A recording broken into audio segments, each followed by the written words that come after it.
It might surprise you to know that your mouth may contain superglue, which has become an ingredient in dental fillings.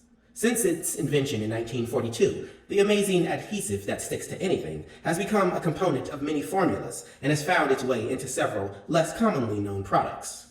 Its properties can be explained in part by the fact that it's a product of covalent bonding, or shared electrons. Superglue was discovered accidentally when scientists were working to create clear plastic gun sights during World War II. They rejected the material because it stuck to everything. It was then rediscovered in 1951, and by 1958, it hit the market as an extra sticky glue. The Vietnam War introduced the first medical usage of superglue to stop soldiers bleeding in the field until they could be transported for conventional treatment. Its success under emergency conditions eventually led to approval by the Food and Drug Administration.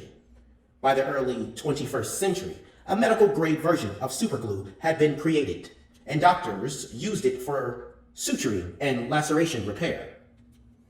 Though most plastic bags are used only once, waste reduction approaches include Japanese inventor Akinori Ito's carbon-negative machine that converts plastic bags and other trash back into petroleum.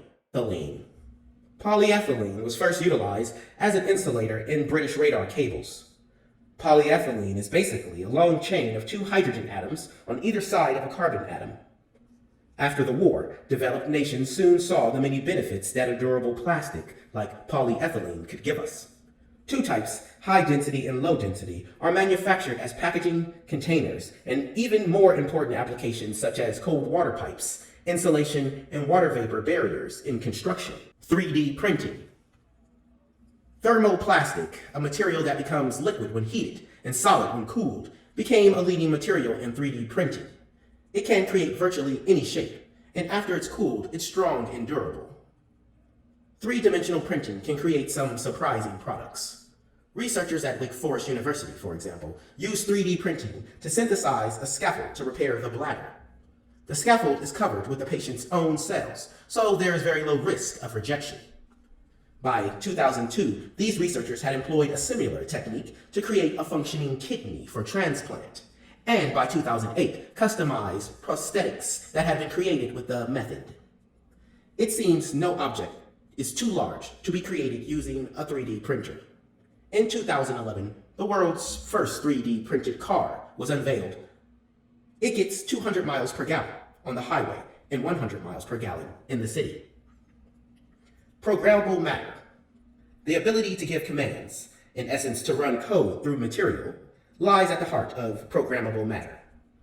Working with millimeter-sized parts, scientists at the MIT Center for Bits and Atoms have created a robot that can fold into complex shapes. The so-called millimultian, named for its behavior resembling that of proteins, uses electromagnetism to change states by driving a steel ring. Reconfigurable robotics means that one machine will function in many tasks. What one researcher called turning data into things is being explored on scales from the nano to the person size.